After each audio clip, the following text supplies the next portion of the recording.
¿Por qué se puede ser tartamudo? La Cábala verdadera establece que existen 70 caras de la Torá. También establece los significados de decodificación de los números. Así cada número tiene explicaciones conceptuales que esconden secretos existenciales y de discernimiento de la revelación divina en sus diferentes niveles de interpretación. De esta forma el número 70 no representa una cifra numérica, ni matemática como dato. Significa todas las posibilidades de manifestación en este mundo de realidad física que percibimos. Esto significa que las 70 caras de la Torá presuponen muchas interpretaciones paralelas y multidimensionales. Aplica de forma integral de todas las formas fragmentadas posibles, por ejemplo por versículos, por temas, por cosmologías, por propósitos, por realidades, por trascendencias, por vivencias, etcétera, etcétera. Esto implica un reto enorme por descifrar, si es que ello fuese posible. Habría que definir primero, y si también ello fuese posible, ¿qué es la Torá? Ya publicaré próximamente mi conclusión al respecto. Digo lo anterior para resaltar lo que debe considerarse para aproximarse con seriedad trascendente al concepto Torá. No se trata de un libro, no se trata de una interpretación unilateral, no se trata de una doctrina, no se trata de un conocimiento rígido, ni mucho menos se trata de una religión. Realmente no se trata de muchas cosas que son comúnmente aceptadas. Y no obstante, todas aquellas interpretaciones aceptadas, aún así son aproximaciones válidas al concepto Torá de alguna manera en algún porcentaje. Me refiero a aquellos aspectos de verdad, que puedan ser verificados. También hacen parte del concepto 70, aun cuando sean fracciones incompletas. De ninguna manera estoy incluyendo aquello que se ha considerado como error, mentira, falsedad, distorsión, falsificación, etc. Sea como sea, lo anterior presupone un proceso arduo de filtración de información y elucidación muy exigente y complejo. La Torá son los planos de la creación. Y la creación bien puede ser infinitamente compleja. Es un absurdo reducirla a un libro interpretado con nuestras muy deficientes y limitadas capacidades. Así que el trabajo de diagnóstico ahí está frente a nuestros ojos. Es el propósito de nuestra existencia aquí. Pero esto último tampoco puede dejarse por fuera de dicha definición del 70. Una de las típicas interpretaciones religiosas en el judaísmo es hacer definiciones sobre el propósito de la existencia. Y esta última definición es parte de ello. ¿Acaso es la única? ¿Acaso podríamos suponer que la formulación por sí misma es también una única interpretación?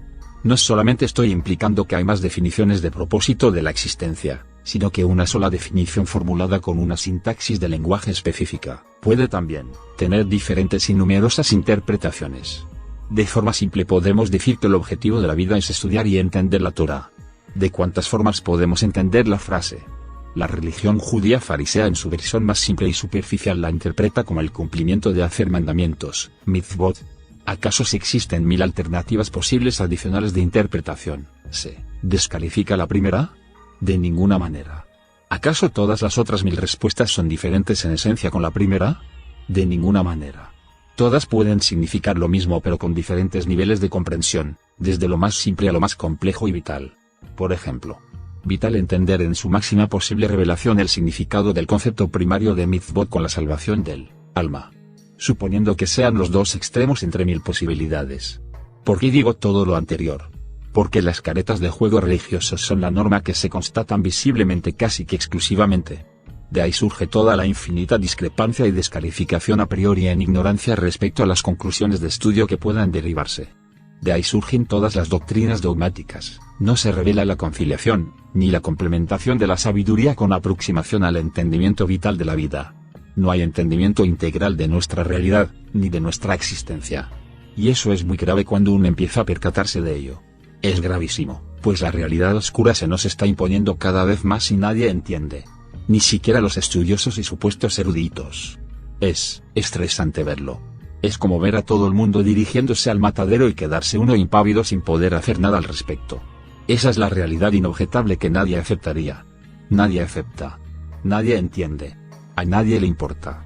Se dice en la Torá que Moisés era tartamudo. Hay diferentes y variadas explicaciones de dicha descripción. Una de ellas mayormente aceptada y por supuesto también muy reveladora, es debido a que Moisés de bebé se quemó los labios frente al faraón con carbones ardientes, un evento que le salvó la vida. Pero dicha versión es otro ten. Aquí me referiré a la que interpreto acorde con lo que estoy escribiendo. Cuando uno se ve expuesto a un peligro inminente de muerte, como por ejemplo que uno se encuentre frente a frente con un león, lo más seguro es que uno se paralice del miedo. Esto ocurre porque uno desea correr en todas las direcciones al mismo tiempo para huir inmediatamente. Como ello es imposible, el cuerpo queda paralizado por la ansiedad contradictoria que no decide en cuál dirección correr. ¿Acaso podría interpretarse que Moisés era tartamudo porque le sucedía lo mismo interpretado análogamente? Él recibió la Torá de forma multidimensional. ¿Toda? ¿Parcialmente? Lo más seguro es que no la recibió toda. Se habla en la Torá que recibió Torot, el plural de Torah. Es decir, por lo menos recibió más de una Torá. El judaísmo ortodoxo ha interpretado dos Torot: la Torá escrita y la oral. Es decir, el Talmud y el Pentateuco. Dios mismo le explicó la Torá. Se sabe que Moisés no entendía la Torá de Akiva. Es decir, no recibió la interpretación de la Torá que enseñaba Rabbi Akiva. Pero se sabe también que Moisés fue el más grande profeta del Tanaj. Él recibió una Torá multidimensional e inimaginable. ¿Por ello se puede ser tartamudo? Cuando se quiere explicar algo de magnitud enorme y que se conecta en lo más simple con innumerables variables al mismo tiempo, poner la información de forma simple en línea, es simplemente imposible. Uno quisiese decir todo lo enorme que se relaciona con un solo concepto al mismo tiempo. Uno quisiese expresar con la boca no palabra por palabra, sino todas las palabras al tiempo, pues solo así se tendría la información y expresión correcta. Cualquier fragmentación es falsa por solo esa característica y uno lo sabe. Uno no quiere mentir, ni presentar la información incompleta que se deduzca como completa. Por consiguiente falsa. Así uno siente que se atraganta con todas las posibles palabras que se quieren expresar y explicar al tiempo. Uno lo entiende en otra dimensión y no puede aterrizar la claridad completa por simple imposibilidad física. Se quisiese ser telepata y compartir el contexto completo por ósmosis. De ahí que la boca se paraliza al querer expresarse en todas las direcciones, al tiempo. Lo mejor que podemos hacer es propiciar la habilidad de bajar el nivel de conocimiento al de niños. Tal cual lo haría un profesor de enseñanza infantil con su audiencia. Se pone al nivel de los niños, pues de otra manera los niños no entienden. Se tiene que bajar el nivel y explicar de lo simple a lo complejo en un proceso largo. De hecho, ese es el fundamento de la educación por niveles. Pero ello es posible porque hay tiempo, hay tranquilidad, hay receptividad, hay actitud, hay deseo y compromiso del receptor y el dador, hay condiciones. Pero cuando la urgencia se siente, la impotencia aparece de inmediato. Así me percibo a mí mismo. Es tanto lo que hay que decir y es muy difícil ponerlo en blanco y negro. Y se torna relevante por lo importante y urgente. Y peor aún, por lo bajo y peligroso que se constata el medio circundante. Es frustrante en todo sentido, pues la indiferencia no hace parte del paquete cuando se alcanzan niveles de discernimiento vitales. La descalificación a lo afirmado es obvio que no se hará esperar. Es la norma y lo predecible. Todos esperan demostración resumida y fácil. Y uno quisiese darla porque uno ya sabe el nivel deficiente del receptor, y no es crítica malsana. A un niño que no sabe no se le critica. Pero aquí no se trata de niños. Se quiere ayudar y se sabe que es misión imposible. Tal como si se quisiese correr en todas las direcciones al mismo tiempo y quedar paralizado. Es tanta la estupidez, la liviandad, la indiferencia, la simpleza, la fragmentación trivial e infinidad de presunciones intrascendentes y negligentes que se constata de forma visible y generalizada ante la urgencia del entendimiento y los tiempos, que de forma literal se paraliza uno ante el reto imposible de abordar con éxito. Se puede concluir que la misión de compartir el entendimiento es una tarea utópica imposible de ejecutar, pues la misma recepción no se verifica en niños, sino en su mayoría en entidades que la misma Torá diagnostica como demoníacas. Dichas personas jamás podrían recibir la revelación. Y no lo digo yo. ¿Qué haría acaso alguien moral en una situación en la que presencia como se agrega un veneno mortal a una olla grande con sopa en un evento de decenas de personas? La sopa ya se sirvió y todos los invitados ya están con la cuchara llena próxima a sus bocas para ser ingerida. ¿Acaso haría advertencias educadas y pausadas? La urgencia y acción es inminente. Es claro que si a uno le importa y sabe las consecuencias, no sería nada educado, ni pausado. Se saltaría sobre la mayor parte del público posible acorde a la propia capacidad de uno, para tumbar cucharas de forma incluso violenta. Se trataría de salvar vidas. Pues así se percibe la situación, y el ejemplo anterior ni siquiera se compadece con la impotencia percibida respecto al tema que aquí disertó debido a la complejidad que se señala referente a los requisitos de entendimiento para acercarse a las 70 caras de la Torá en tiempos de angustia y peligro inminente. Y que no se malinterprete, como siempre sucede desde la perspectiva de la ignorancia y el bajo nivel aplastante, que, inminente es hoy o mañana. Lo puede ser en aspectos superficiales que día a día se verifican en las noticias, pero en los aspectos aquí señalados de trascendencia se habla de los tiempos actuales. Es decir, Se habla de ver cómo avanza en años de forma visible la consumación de hechos que nunca antes se habían presenciado y concluido como hoy. De ahí que se diga que son inminentes. Usted todavía puede seguir durmiendo y pasando de agache. Tarde o temprano la inminencia le tocará a su puerta de innumerables formas de tribulación, una detrás de otra y sin descanso. Ahí usted perfectamente se enloquecerá sin entender nada. Ya se dijo. A nadie le importa y ni siquiera la alarma es alarma. Así suene. Todos siguen como si nada. Sucede con la familia, con amigos, con conocidos, con los círculos rutinarios, con desconocidos, con el que sea.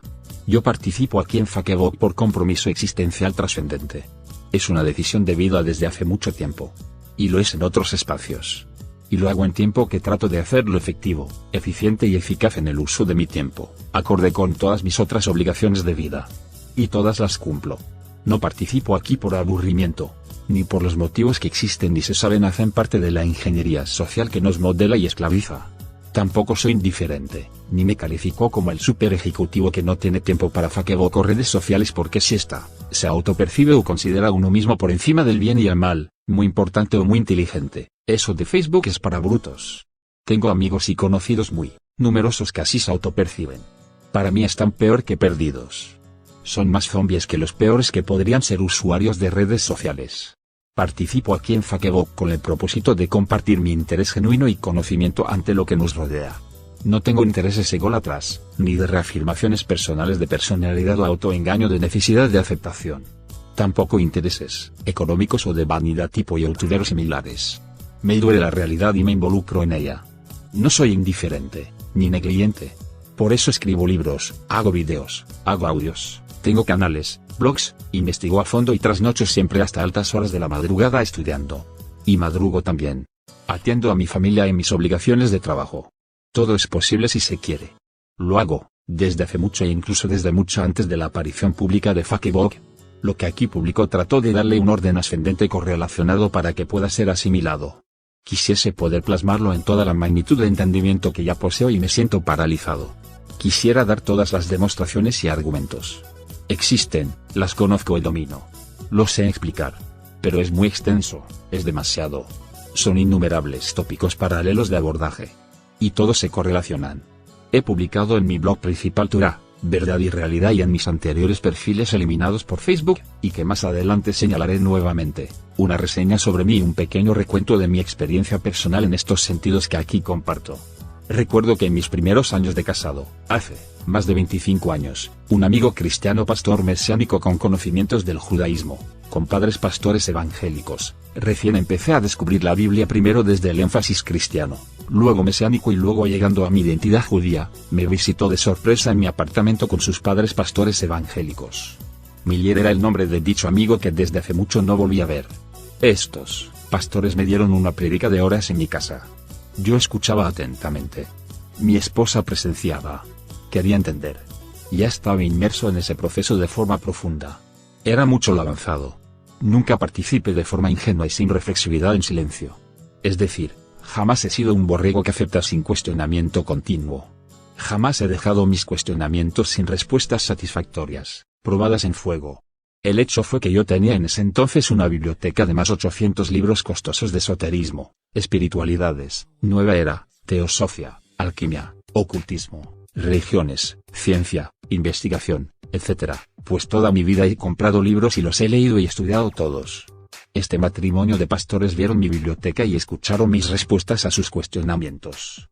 Las exhortaciones bíblicas desde hacía mucho me impactaban. Ellos direccionaron su prédica a formas muy conocidas en la evangelización. Yo era plenamente consciente de ello. Ya sabía del tema y había sintonías respecto a lo que se escoge como alimento del alma. Esas prédicas no eran nuevas. Las había escuchado numerosas veces. Conclusión.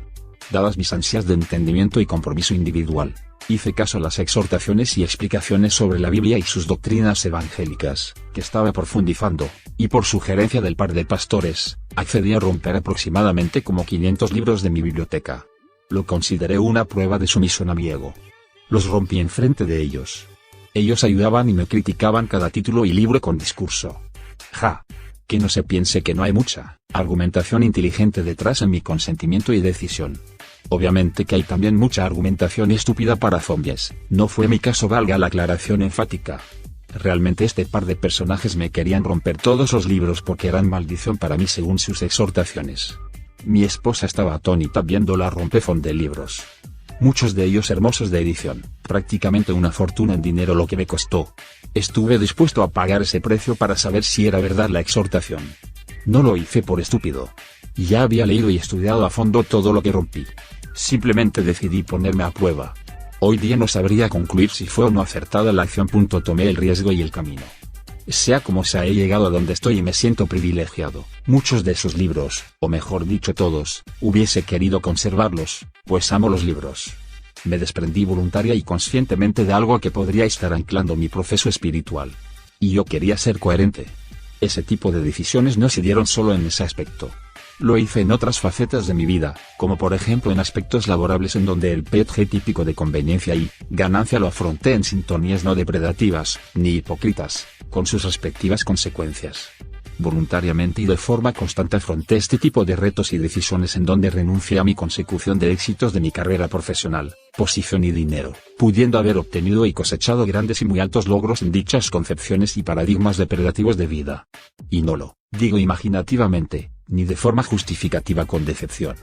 Desde muy temprano en mi vida me entrené y conocí todo aquello posible en dichos aspectos de escalamiento, adaptabilidad social y laboral que pudiesen ejecutarse de formas oportunistas y demás rasgos considerados virtuosos, falsamente, por la avidez de ascenso y figuración. De hecho, durante muchos años de mi vida fui conferencista, motivacional con dichos énfasis, pero adaptados a mi particular visión ética de la realidad. Si hubiese querido agarrarme como garrapata a un puesto para garantizar mi burbuja, defendiéndola con uña y diente, como prácticamente todo el mundo lo hace parte de sus vidas, pues simplemente hubiese seguido el camino de los impíos que tanto critico con conocimiento de causa y evidencia. Sé quién soy y cuáles fueron y son mis posibilidades. Mi gran reto fue en los frenos autoimpuestos acorde al conocimiento. Búsqueda y éxito y coherencia, bajo los paradigmas de los verdaderos significados del reto de la existencia con conciencia y el saber. Y esto jamás me desvió de las bondades y consecuciones materiales de la vida. Eso sí, en un camino muy diferente del malabarista adaptativo de la depredación inmoral en todo sentido y en donde se encuentra la supuesta humanidad de forma totalitaria. Después habré comprado mucho más de 1000 nuevos libros y accedido a muchos más textos digitales y de todo tipo. No los he contado. Eso me ha aportado lo que soy en el aspecto paralelo a la vida de supervivencia, ciudadana, laboral, familiar y social. Ha modelado lo que soy en la actualidad. Lo que quiero decir es que siempre hay un precio que pagar por todo. Igual sucede con el entendimiento. Y hoy ello es de importancia inimaginable. Veo que nadie ha hecho el trabajo, veo el requisito, veo la triste realidad, veo lo imposible en quienes me rodean, en los amigos, en lo general, veo lo que viene.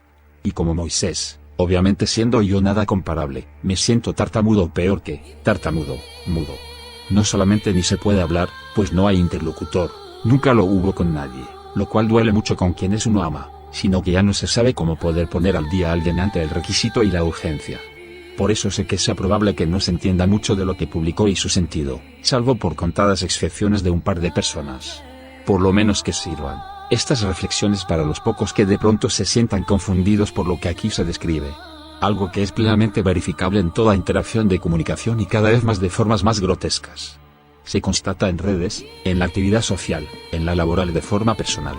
Se constata a nivel consciente e inconsciente en la persona promedio que vive su vida por defecto en automático.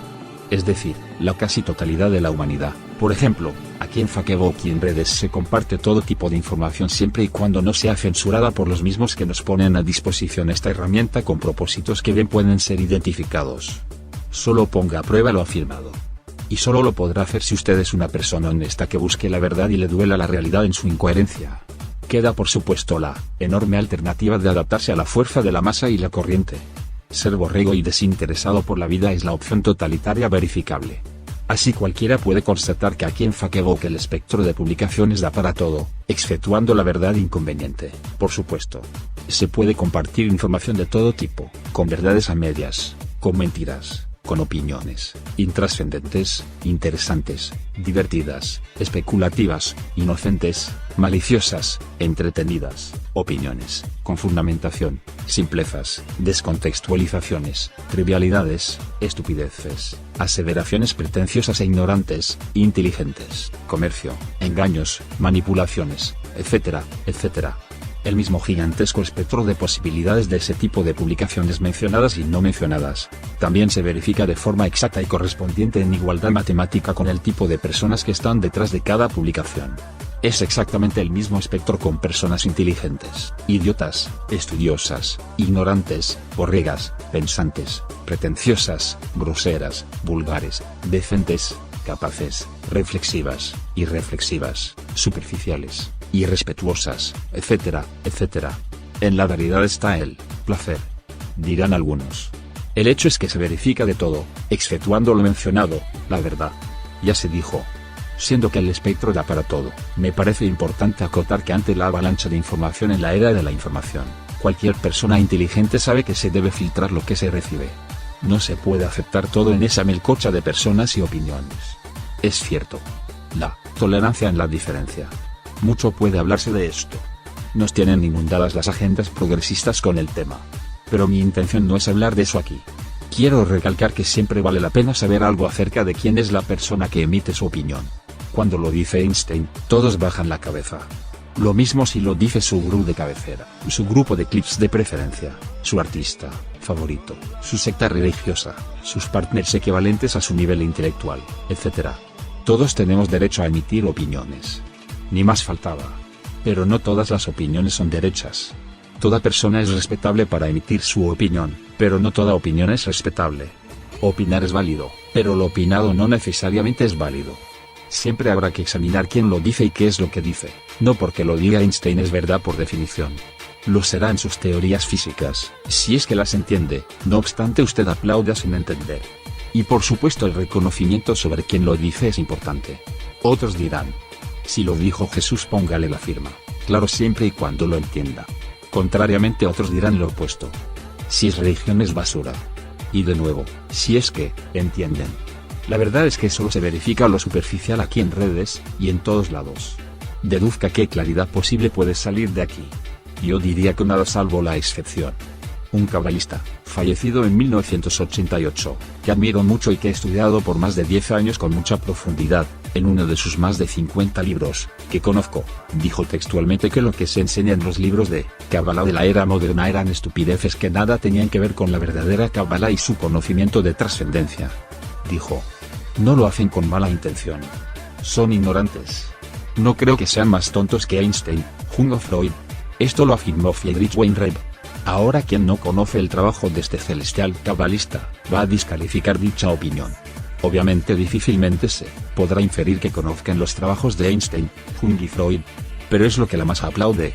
Así que se asocian al aplauso común. De pronto por ósmosis reciben algo del reconocimiento que se hace sobre los personajes famosos. Pues yo después de inmersión por décadas en el conocimiento y conocer la validez de lo que Weinreib afirma, tengo que adherirme a la misma deducción. Y que conste que, reconozco que Einstein, Jung y Freud fueron gigantes de este mundo. Pero cuando se sabe a qué se refiere Weinreib, no queda sino estar de acuerdo con él. Escuchar a Einstein disertar entre el bien y el mal, no es más que una actividad curiosa. ¿Qué podría saber Einstein de ello? Él dedicó su vida a otros aspectos de la existencia.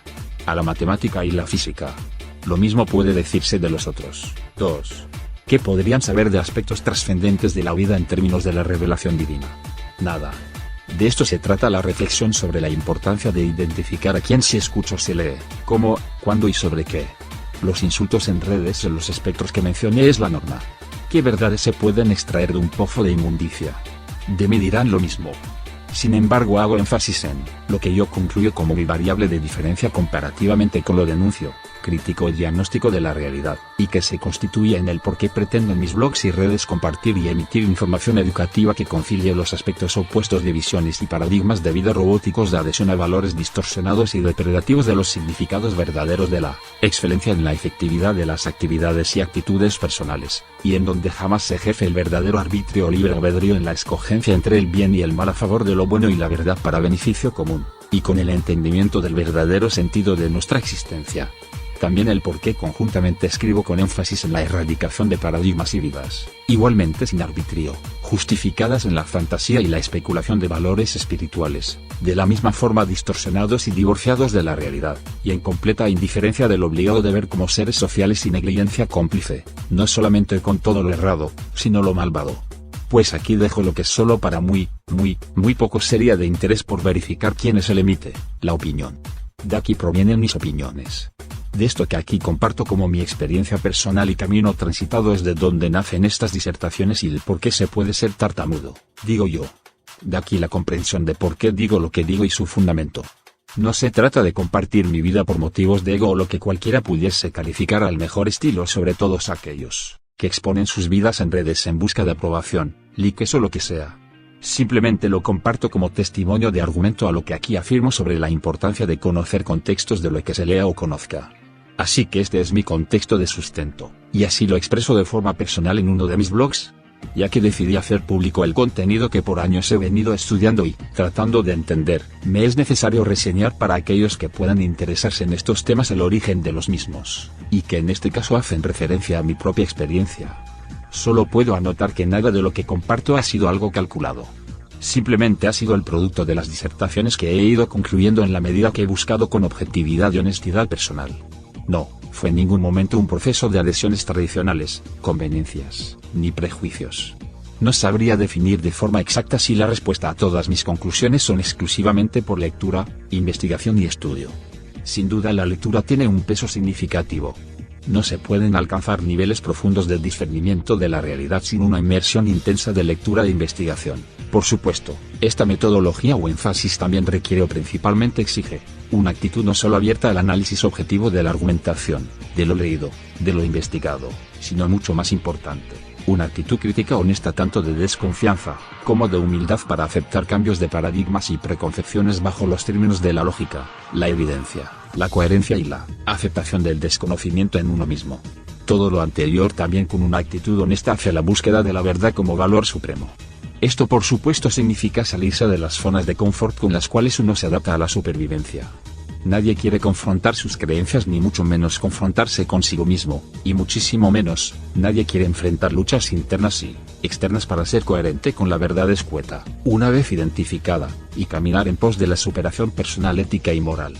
Esto significa vivir con coherencia entre lo interno y lo externo, tema muy amplio para abordar. Así pues, los frutos de la lectura y la investigación solo son dulces, en términos de trascendencia y profundidad, si se tiene la actitud adecuada que acabo de reseñar y que es solo una pequeña porción de muchos más requisitos por analizar. Yo diría que un muy alto porcentaje de la población mundial no está dispuesta a esta tarea y escogen de manera consciente o inconsciente vivir una vida narcótica rodeada de mentira pragmática, ya sea de supervivencia o de ambición corrupta, necesaria para no sucumbir ante la exigencia de la coherencia y lo desconocido cuando se hace manifiesto. Es decir, mejor vivir embriagado que afrontar los secretos de la existencia que le exigirían a uno cambios radicales de vida con compromisos molestos, si lo que se exige es coherencia y adhesión al bien. Creo que este último dicho tiene mayor posibilidad de ser comprendido por el pueblo judío. Lo ha vivido en carne propia, con conocimiento o sin conocimiento, con sangre, sudor y lágrimas. Esto por un lado en mi caso personal, por el lado de la lectura y la investigación. Por el lado de la experiencia, la actitud señalada en el párrafo anterior solo es posible en la medida que uno mismo participe en su observación y vivencia de la realidad con ese espíritu de búsqueda y entendimiento lógico. Es decir, imposible que uno adquiera una adecuada actitud de observación de la realidad, si no se interesa en ella exhaustivamente. Imposible una actitud de búsqueda de la verdad si uno no analiza intensamente su entorno y medio ambiente, si no se interesa por las fuerzas cercanas y lejanas que se nos muestran, si no le duele la vida en términos de la verdad y la justicia. A esto es lo que yo llamaría por experiencia propia. Esto podría incluir experiencias de todo tipo por supuesto, desde experiencias traumáticas ya sean personales o globales hasta experiencias como simple espectador de lejos. Yo gracias a Dios no he pasado por experiencias trágicas, ni traumáticas, ni personales, ni colectivas que me hayan empujado a vivir realidades de aprendizaje y dolor a la fuerza. Ejemplo, Europa en años de la Segunda Guerra Mundial, Europa nazi para los judíos, guerras actuales en Siria, Irak, Afganistán, vivencias en regímenes totalitarios tipo Corea del Norte, Irán, Cuba, Venezuela, etc. Esto mismo lo he escrito en mis artículos del blog. El sufrimiento tarde o temprano obliga a despertares espirituales e intelectuales, como víctima y si no se sucumbe antes. Como dicen los sabios del Talmud, pobre del que se ve enfrentado a los dolores del sufrimiento y no aprende nada. Desde este punto de vista, personalmente no he tenido sino experiencia de espectador a distancia. No obstante, la diferencia con cualquier otro observador a distancia de mi entorno, es que he buscado entender y al hacerlo, de forma retroalimentativa, lectura, investigación, vivencia, observación, me he sensibilizado progresivamente tal que me duele la realidad que veo y nos rodea. Las experiencias traumáticas no han sido parte de mi existencia, pero sí que he sido testigo y partícipe de la vida diaria absurda y disonante que nos rodea. Tanto en aspectos profesionales, sociales como familiares. La búsqueda de coherencia ha sido mi motor de avance con sus consecuencias e impacto de vida, sobre todo en el ámbito profesional. Las incoherencias de convivencia en los ámbitos familiares y sociales parecieran en apariencia ser mucho más identificables y sentidas por el mismo hecho de que nos duelan de forma más honesta. Sin embargo, en los ámbitos profesionales o de trabajo, a pesar de que las incoherencias se multiplican y sean mucho más aberrantes, hipócritas, depredativas, abusivas e inmorales, ni siquiera nos percatamos de ellas o simplemente las ignoramos, convenientemente sin ningún recato de conciencia, a menos que uno mismo luche por la coherencia citada. A menos que se percate de la maldad intrínseca en actividad y que lo convierte a uno en una persona despreciable. Este es el diagnóstico que se puede concluir y demostrar es la esencia de todos, y no creo exagerar. Es lo que demuestro con este blog. Esto se convierte en una especie de combustible que aviva la llama del corazón y que diferencia a un ser inerte de un ser vivo. El mismo Talmud lo establece: a mayor inteligencia, mayor dolor. Entiendas inteligencia no como una virtud intrínseca de vanidad, sino como un estado de comprensión y capacidad de discernimiento. Esta observación, tanto de lo cercano como distante, termina convirtiéndose en un acercamiento íntimo con la realidad, tal que se hace indispensable y obligatorio definir una constitución de vida de valores absolutos y rectilíneos que sean susceptibles de defender de manera incuestionable y que verifiquen irrefutablemente una naturaleza intrínseca impermeable a la relatividad de dichos valores y principios. Esto parece es una utopía y resulta que efectivamente lo será en los términos de confusión, caos y relativismo de toda persona inmoral y conforme con su intrascendente existencia. Habría primero que definir los términos de la moralidad de forma exhaustiva. Todo lo que esté asociado con transacciones o cambalaches de conveniencias pragmáticas no altruistas sino conectadas al conocimiento de la realidad absoluta divina superior, llámese Dios, podrá considerarse inmoral, impuro, ilegal, profano, egocéntrico, etc., tema que abarca la infinidad de lo denominado sabiduría. No en vano el Talmud dice: el ignorante no puede ser bueno, tema este que se ha tratado en el blog de forma amplia. Hablar de utopía es una tarea de dimensiones respetables. Se requiere de mucho conocimiento celestial y poder tener la destreza en el manejo intelectual del concepto de la dualidad, tal que se pueda uno liberar de la trampa multifacética de la misma, que es la que rige nuestro mundo y el cosmos entero. Es por esto que la misma Torá empieza con la letra Beit, Bereshit bara Elohim. Solo una mención de paso que parece simple y sin embargo es el principal secreto de la creación. Como se podrá observar y percatarse, la investigación y la observación debe ser multifacética. No se puede ser religioso per se, ni ser antirreligioso per se, sea como sea que uno se asocia a toda faceta de actividad intelectual, espiritual y práctica del ser humano y su existencia. Obtener discernimiento coherente es una tarea de tiempo completo, en lo posible, que requiere honestidad y objetividad. Esta búsqueda por la coherencia o tarea de forma indefectible lo lleva a uno, a cualquiera que tenga estos requisitos, a la revelación divina. Es decir, lo lleva a uno a la Torá, en todas sus manifestaciones, al judaísmo bien entendido.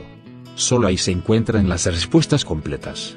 Ese fue mi caso, pues si he de hablar de mi experiencia personal, a pesar de haber crecido en ambiente judío y conocerlo de primera mano en los aspectos tradicionales, toda mi juventud fui no solamente completamente anti-Torá, sino crítico, casi que enemigo del judaísmo, siendo yo mismo judío y haber crecido en la comunidad judía, de forma muy ignorante.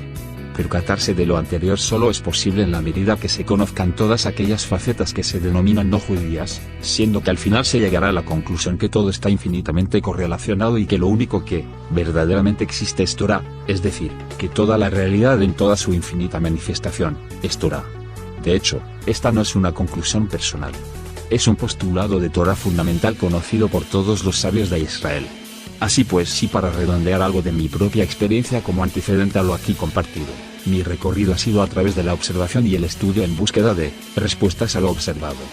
Así mi historia se remonta a épocas de completa idiotez, pero lindas, como cuando vivía en Israel, y en donde de forma progresiva me interesaba entender a mi nivel de idiota. Ya en Israel yo vivía esa transición. Vale la pena resaltar que lo primero que yo descalifiqué de forma contundente en mis inicios de búsqueda, fue el judaísmo. Mi visión y conocimiento estaba totalmente distorsionado. Mi paradigma religioso del judaísmo era con la conclusión tal que era una religión prehistórica y estúpida. En ese entonces mis investigaciones eran científicas y seculares. Era la visión de un mundo de causas y efectos tipo serie Cosmos de Carl Sagan y quien era errada y desafortunadamente mi paradigma a seguir mi admiración de ese entonces. Dentro de ese espectro estaban todas las estrellas de reconocimiento científico y con los cuales yo al identificarme, me sentía un verdadero sabio, cuando en realidad no era sino un verdadero idiota. Incluso peor que los que critico en mis artículos. Ese era yo. No obstante, todo el camino ha sido necesario para llegar a lo sublime y a la confirmación en lo posible del verdadero sendero de la verdad, la Torá. Este último fue el final de ese tipo de recorrido, pero al mismo tiempo el inicio de otro caminar mucho más complejo, largo y difícil. El transitar del primer recorrido me llevó de la pseudociencia a búsquedas espirituales y pragmáticas, no obstante siendo al mismo tiempo una persona completamente secular, ávida de placeres, posiciones, dinero y matriculada en la carrera exitosa profesional, con todos sus paradigmas. Así mis búsquedas espirituales empezaron por todas las religiones orientales como el budismo, hinduismo, yoga, taoísmo, zen, brahmanismo, reiki, etc., pasando por muchas doctrinas esotéricas tipo alquimia, metafísica, teosofía, hermetismo, cábalas no judías, cábalas cristianas, avatares, nueva era, gnosticismo, espiritismo, rosacrucismo, magia, misticismo, cuarto camino, Ouspensky, Gurdjieff, regresiones, sufismo, masonería, meditaciones de todo tipo, desdoblamientos, experiencias paranormales, etc. La infección o contaminación fue muy grande, pero al mismo tiempo todo contribuyó al entendimiento del rompecabezas, pues la verdad se halla fragmentada en todas partes. Ese es el éxito de la mentira. Posteriormente, de manera obligada, el esoterismo termina por encaminarlo a uno a la investigación de las religiones cristianas y sus muchas denominaciones. Debo decir que investigué el tema intensamente. Esto significó catolicismo, cristianismo luterano, evangélico, carismático, Espíritu Santo, mesianismo, yaveísmo, yasuaísmo, testigos de Jehová, escatología, profecía, judaísmo mesiánico, cristianismo gnóstico y una gama de versiones de judaísmos de pseudo-judíos creyentes en Jesús con nombres hebreos. Dentro de estos contextos bíblicos no podían faltar las versiones judías diferentes al judaísmo ortodoxo fariseo actual, como las corrientes de bionitas y caraitas. Cuando hablo de judaísmo fariseo estoy incluyendo a los ortodoxos, los conservadores y los reformistas. Este involucramiento de estudio e investigación cristiana y bíblica, aunado a mi personalidad y experiencias terrenales seculares, así como a todas las investigaciones anteriores, produjo en mí infinidad de preguntas y angustias ante tanta confusión. No fue solo leer. Esto incluyó que asistiera como observador a muchas partes, a presenciar personalmente a fondo y tocar por mí mismo lo que estaba observando. Fue así que asistí y me involucré presencialmente en sitios de meditación como los Brahma Kumari, clases de yoga, asistencias como observador a diferentes iglesias evangélicas, testigos de Jehová, sinagogas mesiánicas, cursos de dianética y cienciología, seminarios de todo tipo de superación, empoderamiento, coaching, trascendencia, etc. Ya tenía en mi haber desde los 12 años el haber practicado de forma intensa 15 años de taekwondo. Leí cientos y cientos de libros. Todo esto me llevó a fuerzas a sacar conclusiones en base al análisis exhaustivo que mi interior me demandaba. La angustia y dolor existencial contradictorio me hizo esforzarme en la racionalidad y voluntad con la precaución de no perder la objetividad, la lógica, la honestidad, la coherencia y estar dispuesto a pagar el precio por la claridad. Se vio de todo. Me enfrenté a muchas sensaciones y experiencias contradictorias e incoherentes. ¿Qué se capitalizó en esta etapa? El involucramiento con los textos bíblicos, judíos y cristianos. A conocer de primera mano qué es lo que está escrito, sus versiones, sus interpretaciones, sus inconsistencias e incoherencias, contradicciones, historia, falsificación, verdades a medias e innumerables tópicos adicionales, incluyendo el antisemitismo. Sin duda alguna, todo este involucramiento sería vano y pérdida de tiempo, si el tema de fondo no se vislumbrase como trascendental y crucial de esclarecer. Entrar a la Biblia de forma religiosa y fanática incluye riesgos altos no solo de tergiversación y descontextualización, sino peor aún, quedarse capturado en un paradigma de vida altamente contaminado de pérdida de la razón y una visión menos acertada de la realidad. Se puede adicionalmente afirmar que todas las decisiones que consciente o inconscientemente se acepten o se tomen respecto al entendimiento de la existencia definen incuestionablemente el destino del transitar de nuestras almas. No es un tema menor. Personalmente y sin saber identificar las fuerzas que han estado a mis espaldas con exactitud, de todas formas sí puedo concluir a estas alturas de mi vida, que corrí con suerte, pues pude obtener certezas lógicas y coherentes de haber superado las instancias o facetas que representaron peligro de caída en creencias o paradigmas falsos. Por eso he utilizado la palabra certeza. Certeza, siempre en comparación a lo que evidentemente, sí es falso y se puede demostrar. De esta forma, a pesar de toda la trampa que ha sido sembrada alrededor de la Torá, conocida en su esencia básica como Biblia, Antiguo Testamento, pude salvar dichas trampas y reconocer lo que se escondía detrás. Siempre avanzando lentamente, reconociendo conceptos que me impidían renunciar a la tarea empezada. Fue así que entonces llegué a la esencia pura en el judaísmo, a pesar de las tergiversaciones e incoherencias de vida que se puedan identificar en sus representantes cuando se pueden identificar, de ninguna manera me refiero al legado registrado. Ahí empezó otro camino. Un camino completamente nuevo y lleno de asombros en el entendimiento tan arduamente buscado. Solo quiero aclarar, que paralelamente me involucraba en temas pragmáticos de éxito, superación, filosofía, teología y las vivencias de retos y problemas de mi matrimonio y trabajo en el área comercial y en donde se confrontan, como ya mencioné, muchas inconsistencias de vida y de relaciones sociales. Solo después de avanzar significativamente en el camino del judaísmo, pude empezar a confrontar el conocimiento adquirido en el análisis de realidades del mundo y del país donde vivo. Solo con el concurso del judaísmo pude entrar a comprender temas de investigación en los cuales venía incursionando desde hacía muchos años, adicionales a los ya comentados, como las teorías de conspiración, la masonería, el nuevo orden mundial y muchas fuerzas actuantes geopolíticas a nivel planetario e interplanetario, tales como teorías de extraterrestres, agendas secretas, historias prediluvianas y más allá de la prehistoria, arqueología, egiptología y cosmologías de todo tipo. No fue nada fácil conciliar innumerables piezas del rompecabezas disgregadas y separadas, y mucho menos en confrontación con las historias bíblicas para niños y tontos. Descifrar el estado geopolítico de Colombia fue de mucha ayuda, pues al vivir en vivo y en directo la agenda de engaño globalista que se ha llevado a cabo en Colombia desde hace décadas, conjuntamente con toda la corrupción y criminalidad absoluta asociada, se logró establecer los patrones que se replican en todo el planeta de manera exacta, USA, Israel, Europa, Islam, etc. Todo está correlacionado de maneras insospechadas para casi todo el mundo y es demostrable hasta la saciedad. No hay especulación, no hay imaginación y no se necesita ser el almozado de la CIA para percatarse de la agenda oculta, pues está cada día más y por obligación sale a la luz pública, pues la agenda se quiere imponer. Y es satánica, y solo se entiende más allá de lo evidente con el concurso de la Torá, Talmud, Kabbalah e información proveniente más allá de la dualidad. El mundo del Aleph. Todo el planeta está bajo prueba. Hay que saber cuál es la prueba y cómo se debe enfrentar. De esto es de lo que escribo y me comprometo como obligación de vida.